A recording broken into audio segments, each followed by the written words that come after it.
Hello বন্ধুরা, আজকের এই ভিডিওতে আমরা নিরবিচ্ছিন্ন সামগ্রিক মূল্যায়ন 2026 দ্বিতীয় পর্যায়ক্রমিক পরীক্ষা ক্লাস 3-র আমাদের পরিবেশের প্রশ্নপত্র দেখব এবং আমাদের চ্যানেলে কিন্তু ক্লাস 3-র আরও একটি প্রশ্নপত্র আপলোড করা হয়েছে 2026 সালের দ্বিতীয় পরীক্ষার।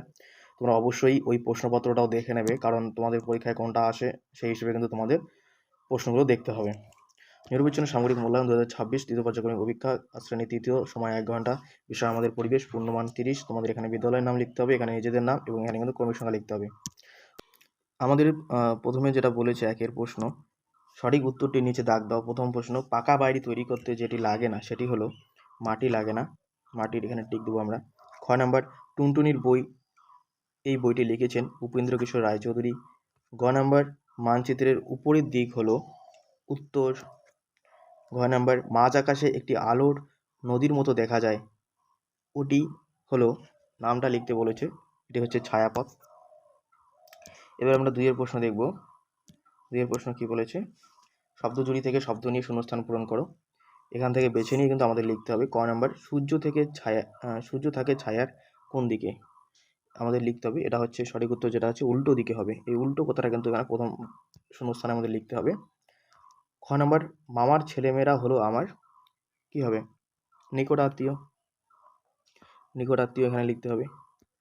গ নাম্বার, আগেকার দিনের মানুষ তাঁবু বানাতো ড্যাশ দিয়ে, পশুর চামড়া দিয়ে। ঘ নাম্বার, বাড়িতেও আছে স্কুলেও আছে এমন একটি জিনিস হলো পাখা। এখানে কিন্তু 4 নম্বর ছিল, এটা ভালোভাবে তোমরা কিন্তু পড়ে নেবে। এবার দেখবো আমরা তিনের প্রশ্ন। তিনের বলেছে ক স্তম্ভের সঙ্গে খ স্তম্ভ মেলা। পোস্ট অফিস যেটা আছে সেটা হচ্ছে একটি ইংরেজি কথা। উলন দড়ি ব্যবহার করে রাজমিস্ত্রি। মানচিত্র হচ্ছে ম্যাপ, আর পূর্ণিমার রাত হচ্ছে চাঁদ। এখানে কিন্তু 4 নম্বর ছিল। খুবই সহজ প্রশ্ন। 4-এ বলেছে এক কথায় উত্তর দাও, এখানে 4 নম্বর আছে। প্রথম প্রশ্ন, ভূমিকম্প যেখানে বেশি হয় সেখানে কিসের বাড়ি করলে কিছুটা সুবিধা হয়, কাঠের বাড়ি। তোমরা উত্তর লিখবে কাঠের বাড়ি, কাঠের বাড়ি করলে সুবিধা হবে। খ নাম্বার, কুমোর বা কামারের কাজ কি ধরনের শিল্প, ঠিক আছে, এটা কুটির শিল্প। কি লিখবে তোমরা, কুটির শিল্প হয়েছে। এবার আমরা গ নম্বর প্রশ্ন দেখব। গ নম্বর প্রশ্নটা যেটা বলেছে, কঞ্চির বেড়ার উপর মাটি লেপে যে দেওয়াল বানানো হয় সেটি কি ধরনের দেওয়াল, ছিটে বেড়ার দেওয়াল। কি বললাম, ছিটে বেড়ার দেওয়াল, ঠিক আছে, এটা কিন্তু তোমরা বইও পাবে। ঘ নম্বর, পূর্ণিমার সন্ধ্যায় চাঁদকে কোন আকাশে দেখা যায়, পূর্ব আকাশে, পূর্ব আকাশে পূর্ণিমার সন্ধ্যায় চাঁদকে দেখা যায়। এবার আমরা 5-এর প্রশ্ন দেখব। 5-এর প্রশ্ন বলেছে একটি বা দুটি বাক্যে উত্তর দাও, 4 দুগুণে 8 নম্বর। ক নম্বর, এখন শিকার করা নিষিদ্ধ কেন। তোমরা এটা লিখবে, আমি বলছি দেখে নাও। বন্য পশুর সংখ্যা কমে যাচ্ছে, তারা বিলুপ্ত হচ্ছে, তাই বন্যপ্রাণী ও পরিবেশের ভারসাম্য বজায় রাখার জন্য শিকার করা নিষিদ্ধ। আমি আবারও বলছি, বন্য পশুর সংখ্যা বা পাখির সংখ্যা কমে যাচ্ছে, তারা বিলুপ্ত হচ্ছে, তাই বন্যপ্রাণী ও পরিবেশের ভারসাম্য রক্ষা করার জন্য শিকার করা নিষিদ্ধ। ঠিক আছে, তোমরা কিন্তু এটা ভালোভাবে লিখবে।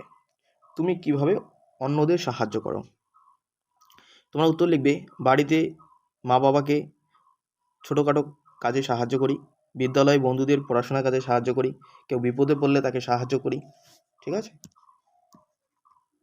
এবার গ নম্বর যেটা আছে, আমাদের গরমের সময় মাটির কলসিতে জল রাখি কেন, জল ঠান্ডা থাকে মাটির কলসিতে গরমের সময়, তাই আমরা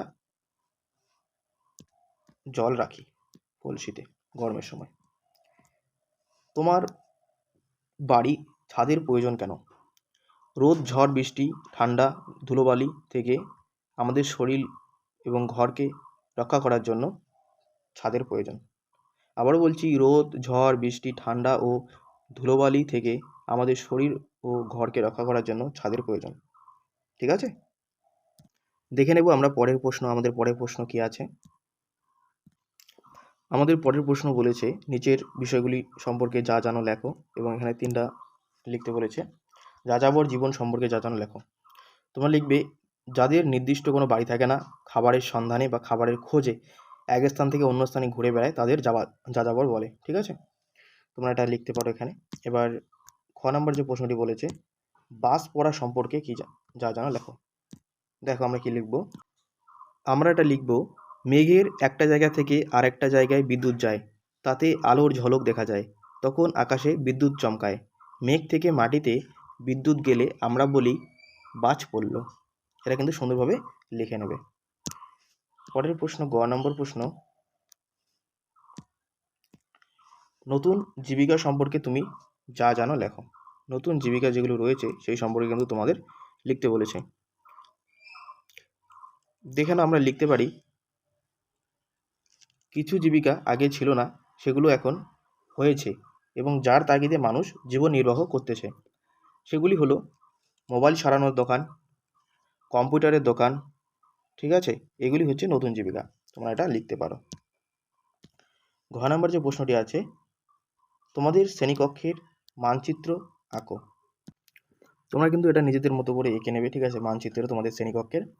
তাহলে আমাদের কিন্তু ক্লাস 3-র আমাদের পরিবেশ বিষয়ের প্রশ্নপত্র শেষ হয়ে গেল এবং আমাদের চ্যানেলে কিন্তু ক্লাস 3-র আমাদের পরিবেশ বিষয়ে 2টো প্রশ্নের ভিডিও রয়েছে, তোমরা দুটোই দেখে নেবে।